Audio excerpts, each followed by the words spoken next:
Welcome back, everybody. I am super excited to relaunch the Career and Life Show, now as the Whatever It Takes Show. Yes, that's right. Sometimes you have to kill off your darlings, change things up a little bit, do a reboot, refresh, whatever you want to call it. But I'm excited because I really think whatever it takes defines me, defines the success I've had and all of my guests that I've had, including all the future ones. And my next guest, Mike Jensen of the Philadelphia Inquirer, definitely has done whatever it takes to be successful in his career in journalism. I am super excited to interview Mike about his over 30 years in the journalism industry, writing for the Philadelphia Inquirer, various other places, how he got his start. I mean, he basically has interviewed and written about so many different topics in the sporting world, from horse racing to really what he does now is college basketball. So Mike Jensen's going to be a lot of fun, I believe, and we're going to sit down and figure out how he got started and whatever he did to be successful. And that's it, everybody. So let's get started on this new reboot, whatever it takes. Our world is changing faster and faster. Humans are constantly on the go. Over 70% of people are not happy in some way. They're living in the shadows of fear, especially in their careers and life. Are we humans doomed? I don't think so. And that's where I come in. My name is Joseph Stanley Reichowski, otherwise known as Joe Woo. Each week, I seek to uncover what it takes to truly live your life to the fullest by finding out through interviewing people what were their failures and what did it take for them to reach success. Their stories are truly inspiring, and perhaps they'll inspire you to let go of your fear and live your career and life to the fullest.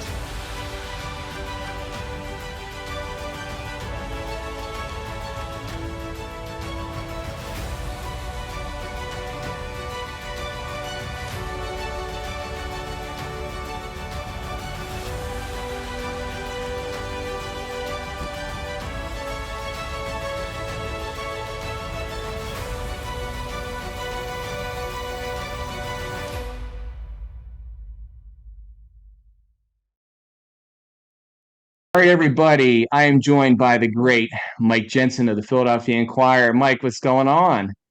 Hey, Joe, thanks for having me. Yeah, I appreciate you coming on. It's been a very, very interesting year in the college basketball landscape, for sure. It's like every day I feel like I'm watching Twitter. I'm like, what's happening next? Where's this recruit going, or where's this portal transfer person going? So it's been interesting. You and me both. Yeah, exactly. Yeah. We'll get to that in a bit, but I definitely want to talk to you about your career because I love your journey in journalism and writing. So, how and when did you actually get started in journalism? Like, what got you going into it? Well, you're talking to a 35-year Philadelphia Inquirer employee. In other words, you're talking to a Yep. dinosaur, right? Guys like me just don't exist. I've been lucky to do it. Went to college, thought I was going to law school, was kind of bored by poli-sci courses. At the same time, was really interested in politics, but that wasn't hitting me. At the same time, I started writing for the school paper, covered the rugby team first. I went to Vanderbilt, so it was big time sport. 1984 graduate from Vandy, Right. and so I had a choice between covering student government or covering Bear Bryant. Bear Bryant was still coaching Alabama. Herschel Walker was at Georgia. Charles Barkley, Right. Dominique Wilkins, Sam Yep. Bowie, and Kyle Macy at Kentucky. Wow. The school paper was covering all that. So I just started covering the rugby team. I always tell the story. That was my first beat. The game ended, and they would drag the keg out to the field, and like, the players would hand the coach a beer while I was talking to him and hand me a beer while I was interviewing him. And Oh, that's wow. never made sense. But I was like, this sports writing thing is great for for a 19-year-old. That was the first beat. But in all honesty, again, having a choice between covering student government or covering SEC sports, I started doing that, and I just stayed on that track. I never, never got off it. As it turned out, unbeknownst to me, Vanderbilt, although we only had a twice weekly newspaper and did not have a journalism school, it was a big time place that produced sports writers because, again, unbeknownst to me until I was there, it had the only 4-year full tuition sports writer scholarship in the country. Oh, wow. I did not have that. You had to have applied for it in high school, obviously. Sure. But because of that, so many, Buster Olney came in right behind me. There are all sorts of big time people in the industry. Tyler Kepner was baseball for the New York Times, had that scholarship afterwards, and people before me, Roy Blunt Jr., one of the greats of literary journalism, had that 20 years ahead of me. So that was helpful. It was really helpful in my path. I was a clerk at the New York Times, was like my grad school, which was nice. Good. It was supposed to be 3 months. It turned into 3 years. And I was job hunting the whole time, but nothing quite there. First full-time, and they let you do a lot of writing at the time. I was working 7 p.m. to 2 a.m., which was great because I got a grad school education from the copy editors. They really taught me this is how you do it. And to this day, I can, name them all by name and what they did for me. And I'm talking like 12 or 15 people. And then I went to the San Diego Union. It was, now it's one paper, the Union Tribune, but in 1987, it was the San Diego Union, the morning paper. We had tremendous sports section. A sports section that I think would be the best sports section in the country today. It was that good. And I was in high schools. I was the entry level guy. I did that for a year. And then the Philadelphia Inquirer at the time was just booming, winning Pulitzers all the time. Like they averaged 1.7 Pulitzers a year. So on the news side, they were tremendous. But on the sports side, really good sports section that had they had this huge suburban high school coverage, and that's what I was hired for. I was hired to cover Delaware County high schools. That was and Delco school, and there was a separate mainline edition, so it wasn't. So I wasn't covering like people in this area. I wasn't covering Radnor. I wasn't covering Haverford or Marple Newtown. They were sort of shunted into the main line. But Delaware County basketball and football was, for a guy who ended up covering basketball my whole career in college basketball, the education I got that year was just beyond invaluable. There were a whole bunch of high school coaches that were either had been college coaches or were going to be high school coaches. When I got there, Fran O'Hanlon was the Bonner coach, and Steve Donahue, who is now Penn's coach, was his assistant. Wow. And each school was sort of like that. Bud Gardler at O'Hara was Gino Oriema, and Phil Martelli came through Bud. He was their high school coach. And Chester had 5 Division I guys and played and got to the won the state title, coached by Alonzo Lewis, who was all Big Five at LaSalle. There were just I could go on for 3 more minutes on sort of I love this. It was great. And my job was sort of, it's funny, Bob Ford, who was our great columnist for so long, also got in the door that way. He called us clerks with columns, in that most of the time we were doing photo assignments, making sure we covered every football game in Delaware County at the time. Sure. And making sure everyone, the freelancers we had working those games, got to their assignments and all that. But then we would write 2 columns a week. So it was, and be covering the news. So it was a good entry level. I did that from 88 to sort of 91 or so. Had a job offer or 2, but I stuck with the Inquirer and started covering the Penn basketball beat. Was my first college beat. Never saw him lose a game. That was the Jerome Allen, Matt Maloney, early to mid 90s era. I remember that. Yeah, and we covered all of it. We covered home, road. I covered every Ivy League game for 3 years, home and road, and got to a lot of practices. Fran Dunphy coaching. By then, Fran O'Hanlon was the assistant coach, and Steve Donahue had moved in as the unpaid assistant, still selling paint while getting every afternoon. But it was, again, great education for me, and really knowing every player 1 through 12 on the roster, and traveling not always with them, but Right.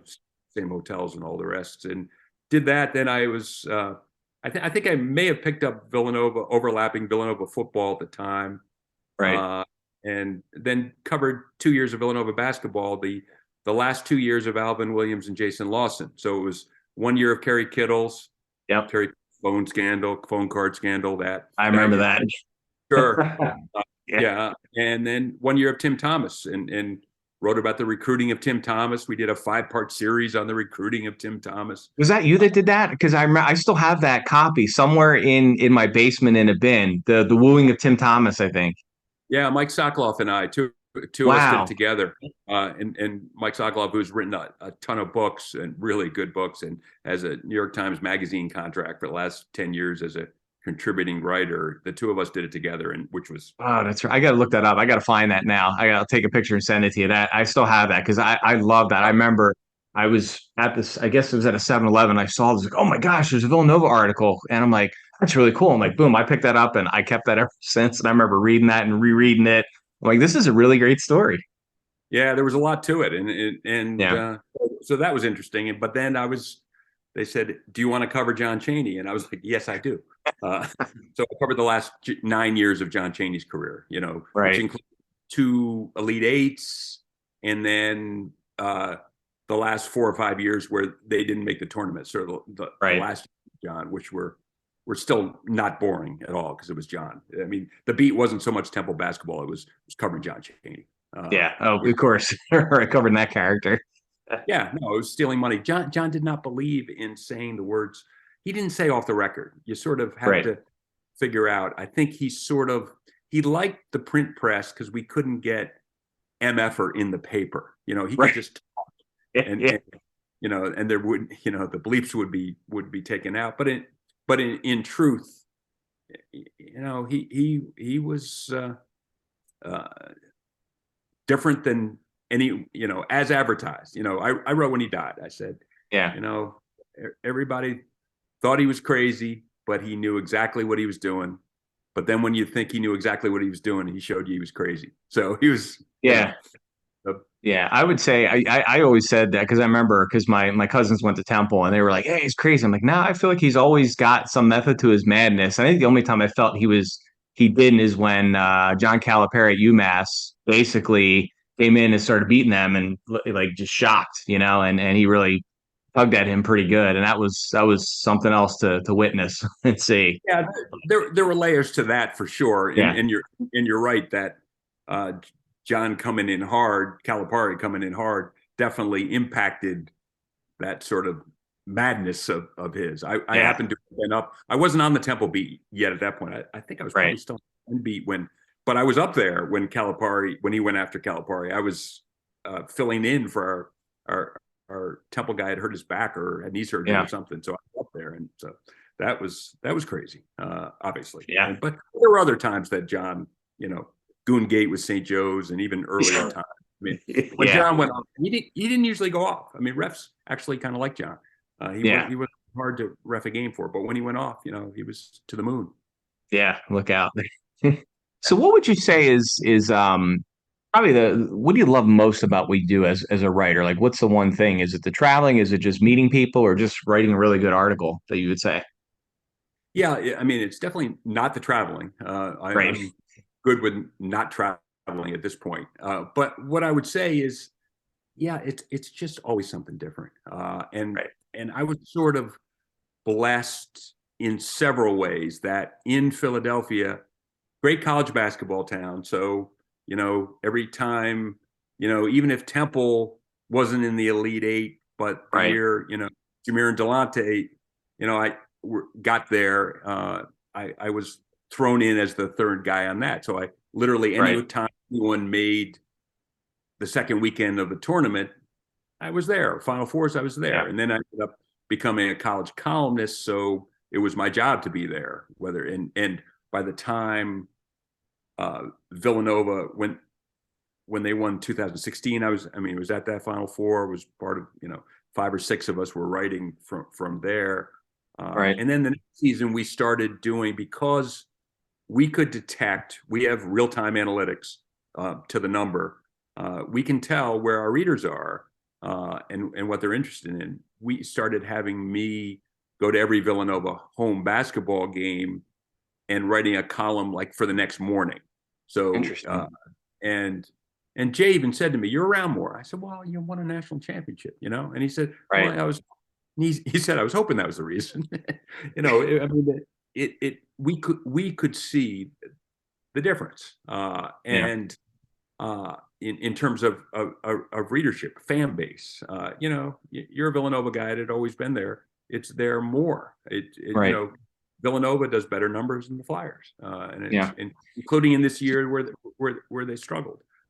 So that part is interesting. But I said it's two-pronged. So that's all interesting, and it's always something different. But if you're covering a pro team, it's kind of a 12-month beat. Colleges, it's an 8-month beat. So even when I was covering high schools,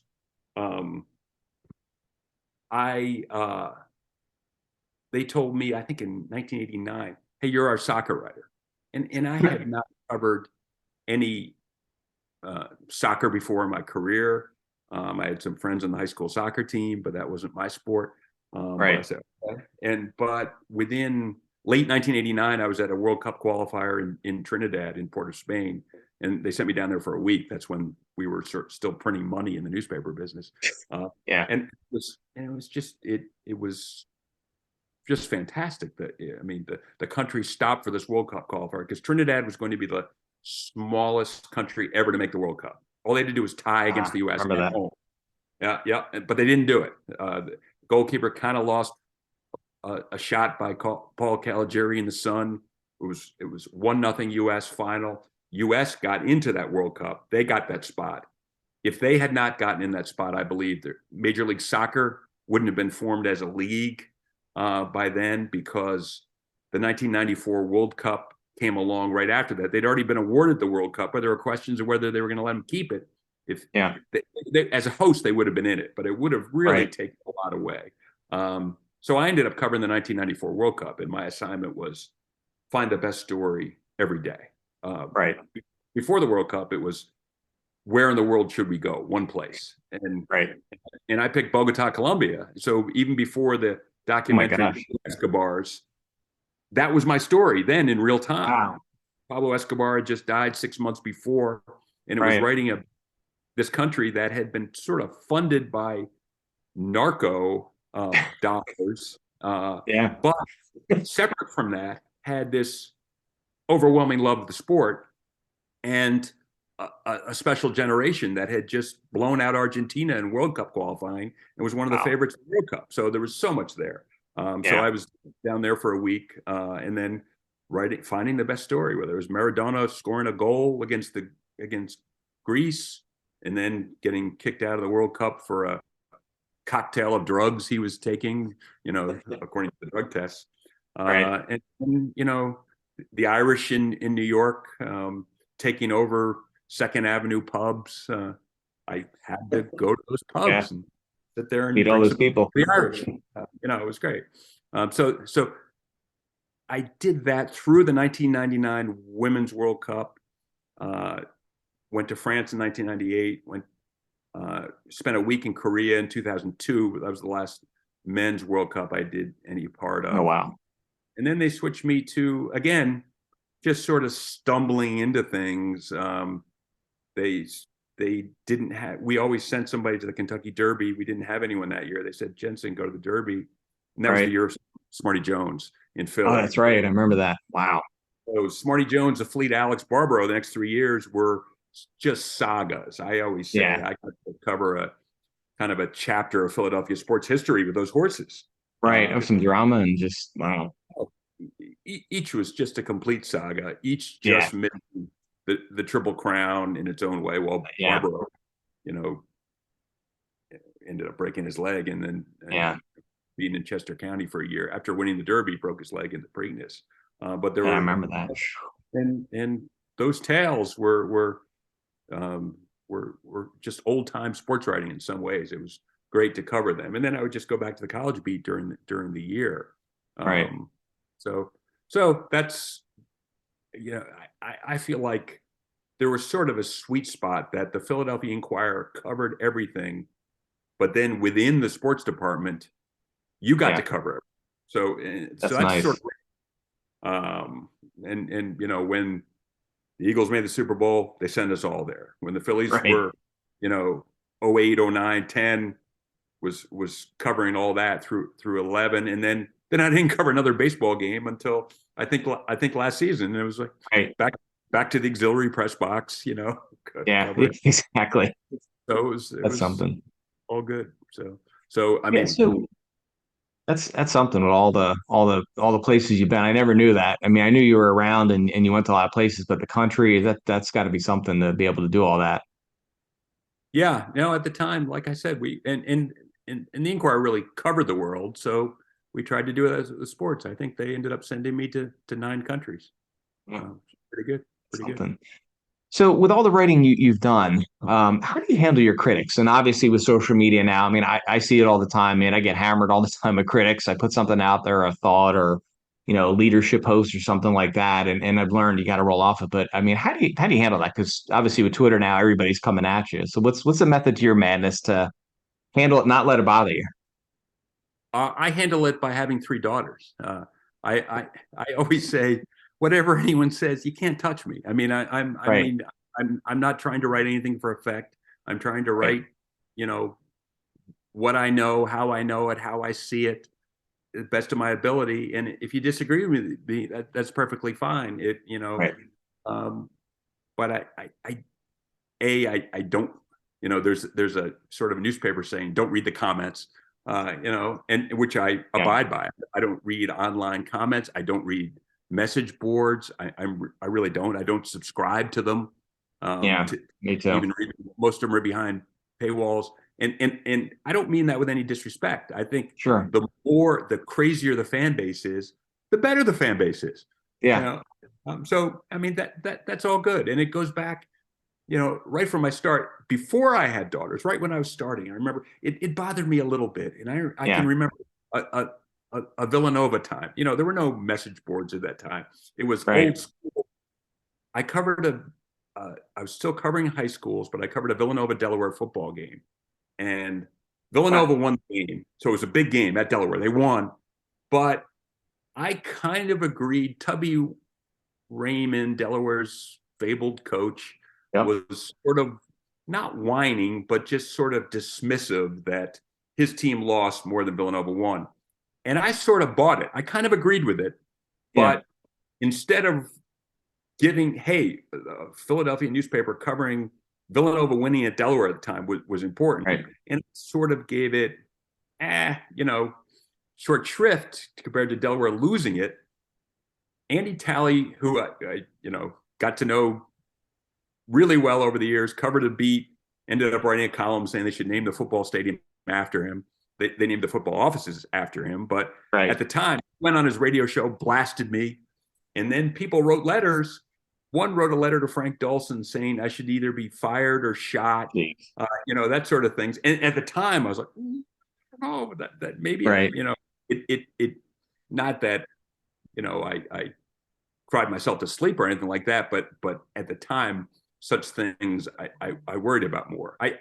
All I worry about is trying to get it right. And in fact, sometimes I'd have to acknowledge that, you know, maybe I didn't get that perfectly right at the time. Maybe, you know, maybe Andy was a little overboard and maybe the letter writers were a lot overboard. But, you know, there was something to that. So you also have to be honest with yourself. You know, you're not always just, oh, if I write it, it's right. Yeah, and that's I think I like about you too. Is like I kind of 2 people I really like is you, and then obviously Tim Furlong on NBC 10. Like I love just the authenticity and just, you know, you engage with people, and just you could feel it. You know, when you write a story, you could feel you put the energy and passion into it, and it's like I pick it up, I read it, I'm like, oh, that's really good. I love that story, or just the thought or quote you put on Twitter. It's like, wow, that's really cool. It's really interesting how you do it. So I love it. So it's great work. I appreciate it. One thing that kind of helped me, it sounds funny, but I got a little more conversational when for 7 years, I wrote my daughter's high school rowing newsletter. You know, they stumbled, it's like I stumbled into things in my career. They stumbled into the sport of rowing because it's Philadelphia. And and they said, "Hey, Jensen, can you write the newsletter?" Because I didn't know how to put up a tent, so that Right. was good for 7 years and things like that. It just being a little more conversational. Yeah. So what would you say, all of the time you spent, what would you say if you could pick one event that was your favorite to cover, what would that be, would you say? It's a lot out there, I know. Yeah, a lot out there. I mean, as a person, it would be John Chaney. Yeah. The Phillies finally winning. I didn't grow up as a Phillies fan, Right. and truly am not a fan. And I sort of proved it when Smarty Jones came along and he won the Kentucky Derby. But I didn't like my lead. I was kind of miserable that night. I was in the wrong place. I didn't know how to quite cover a horse race. The paper Sure. wanted me to file as soon as it was over, and that's not the way you cover a horse race. You got to be there at the scene. So Yeah. I was mad that night. And then when he lost to Belmont, everybody in Philadelphia was miserable, but I was in the right place. I had the right scene. Yeah. I had the right story. I was like, I'm good. I felt bad for those people because I liked them. Sure. The trainer and Smarty Jones, he was great. John Service, but I felt fine. So in that way, I'm truly, not a fan. But on the other hand, the only good story in 2008 was the Phillies winning. Right. At that point, Philadelphia had lost so many times right at the finish line. Oh, gosh, yeah. Town. So that was the only good story left, and they did it. So that was a great story to cover. Villanova winning national championships was a big story to cover. But I'll still come back to Smarty Jones. I mean, he was, that I got to be the hometown writer, Dick Girardi for the Daily News, but I was Right. the Inquirer. Dick, the longtime horse racing guy, I just stumbled into it from the outside, but it was awesome. That's So neat. that would probably be, number one on my list. That's awesome. And obviously, the basketball world is changing quite a bit, obviously, with the news of the Big Five with Drexel. What do you make of that? I mean, I love it. I think it's great. I'm always like, hey, Drexel's a great school to me. I'm like, it's a Philly school. Let's bring them in. It's different. It's not like the Big Five. It's like the Big Six, I guess, now or whatever. But what do you make of that? Yeah, and they're going to call it the Big Five, which I agree with. Yeah. How many schools? I don't even know how many schools are in the Big Ten. And I Yeah. I was 20. like, yeah, and I was like, look at this. Oh, there are 15 in the Atlantic 10. It just doesn't matter. That's the brand. Yeah. I'm good with it because they're just needed. I wrote a column 2 years ago saying there needs to be some life in it. John Giannini was kind of my expert witness. He was no longer LaSalle's coach at that point, just saying it's dead. It Right. has to be revived, and the tournament's the right way to do it. I mean, at least Yeah. now there's going to be a champion. There's going to be somebody playing for a championship. The round robin wasn't working anymore, Yeah. and obviously some of that the other teams just need to be better. They need to be Right. NCAA teams to create interest. You can't just, I wrote in a column this week, you can't market your way to March Madness, and you can't, Right. insist people care about a product that they don't see as worthwhile. As far as Drexel joining, no reason why not. There was a long period where the argument was that when the Big Five was in its heyday, Drexel wasn't even playing at that level of basketball. Right. And that was all true. Right. So they hadn't accrued any of the value at all. So why should they now benefit? Well, that was all true when there was value. Now they're trying to recreate value, trying to find value. Well, there's no reason not to have Drexel. And as it happens in the tournament format, 6 just works way better than 5. You can have 2 groups of 3. And so that part. But again, if anyone's a basketball fan that follows kenpom.com, that's sort of the analytics Bible of the sport. And Drexel was 5th of 6 this year, 3 of 6 last year, 3rd of 6 the year before that. So in other words, in a pure basketball sense, there's no reason that they're not part of it. So it's, to me, it's good. Yeah, it made best sense. And then obviously now with college basketball, the transfer portal and NIL, man, I guess it gives college basketball more life in the offseason. But just looking at so many people in the transfer portal, and then obviously NIL, what do you make of all that? Because I'm kind of like, I like it. The players can, get paid. I mean, I do like that to a point, but then the transfer thing, I'm like, man, it just feels like everybody, well, if I don't like this, I'll just go somewhere else right away. And it's tough.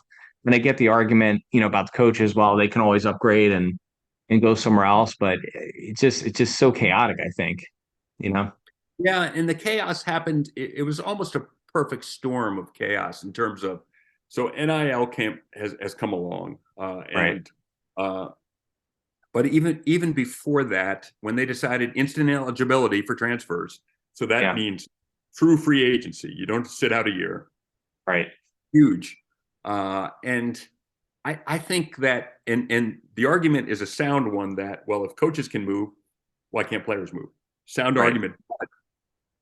The unintended consequences, I think, there are winners and losers from such things. So if Sure. you're playing 2 years of college basketball, say you're the seventh man as a sophomore, you think, okay, I'm gonna start for 2 years. It's like, whoa, not Right. so fast.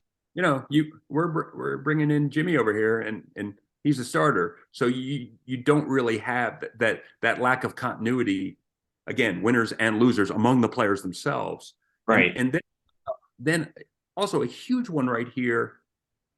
The NCAA botched this by allowing, Yeah. I mean, they botched plenty of things, but by giving an Yep. extra year of COVID eligibility, uh, deciding that a season that ended on March 12th, 2020 did not count.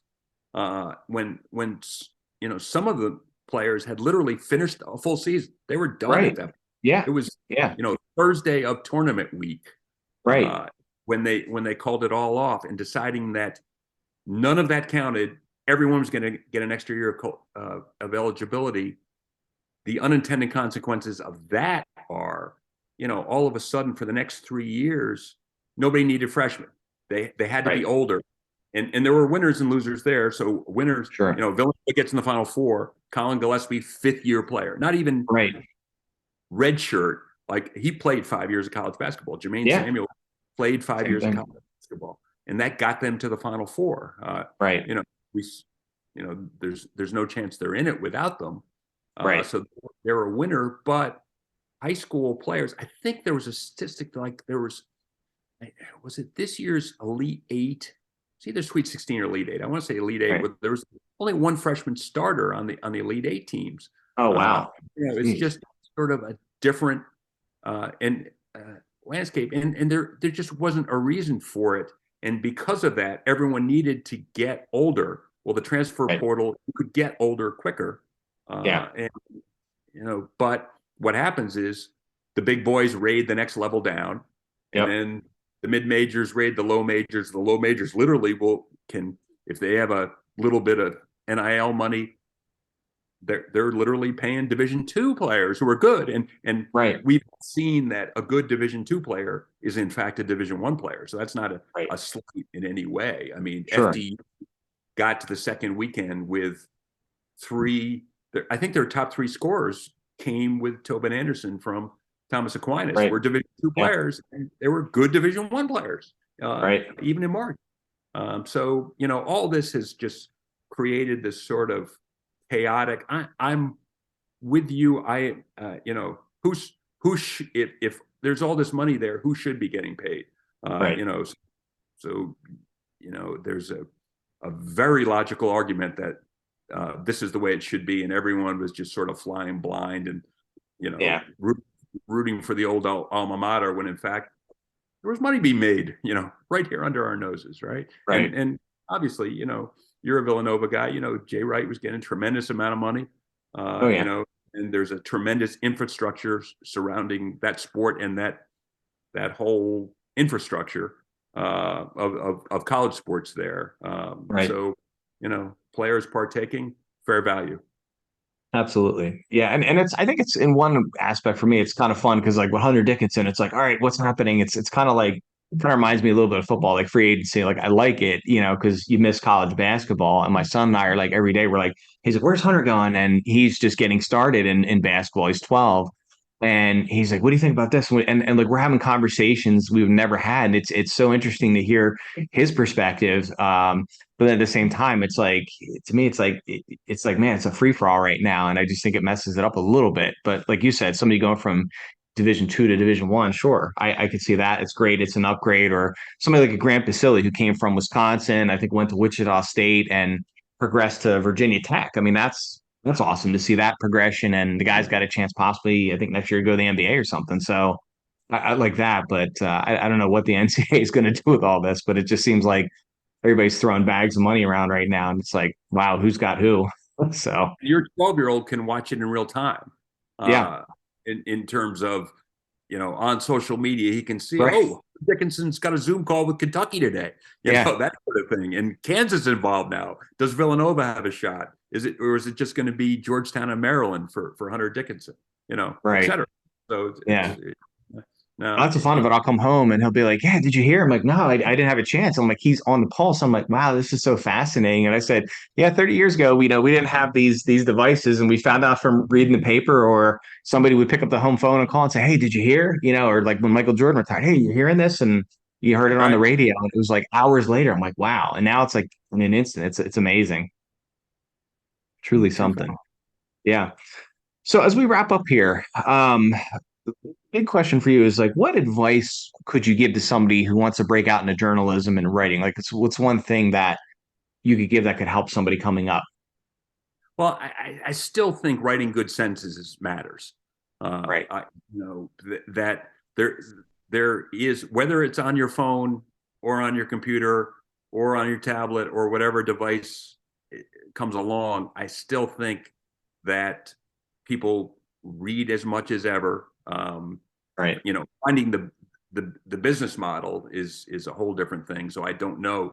So I have trouble, you know, giving advice toward an industry that I don't know what it will look like 5 years from now, since I couldn't have predicted what it looks like today 5 years ago, Right. or certainly 30 years ago. So I don't you know try to give too much advice. Well, this is the way you should do it, son, because Right. I don't know. I don't know. And figuring out how to make money from it. I do think, you know, giving it a shot, finding your own way, finding your own sort of path. There are those paths, Right. and it's still it still comes down to, I think, expertise, insight. It's not opinion. Everyone has an opinion, Right. and so I think that has less value because those opinions are you're inundated with those opinions. So if you can find if you can, find your way to, this is what I know best, and provide insight, I think there can be value to that going forward. Does that Right. make sense? No, that makes total sense. And I'm old school still too. Like I guess I'm like my dad. I still love picking up the paper. I mean, I'm obviously digital. I love being online and I'll read the stuff online. But to me, I don't know, there's something about the smell of a newspaper. I know it sounds weird, or you hear people talk about the glove and ball and baseball and stuff like that, or the sounds, but just something when you pay for the paper and you pick it up and you just open it up and read. I still love that. When I travel, especially too, it's like I just I have some downtime, just love reading insight and everything, and I think you get more intimacy from it because you see it, you open it, you can touch it. Whereas with the phone like this, yeah, you can read it, but and now you can respond and interact with journalists and things like that, which is really cool. But there's something about the paper, I just love it. Well, I mean, unfortunately, like, I don't get the paper delivered anymore because Right. basically, from a business sense, Yeah. you can't get the late stuff in anymore. We Right. just Exactly. can't.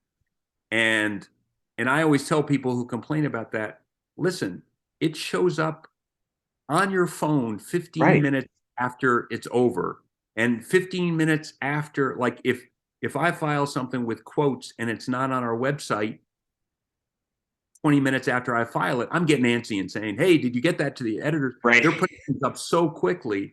Right. So, and it's, you know, so we've all had to, factor in that it's a completely changed business, and this Sure. is the way most people want it, but we're giving it to you better that way. It's not Yeah. just Oh, absolutely.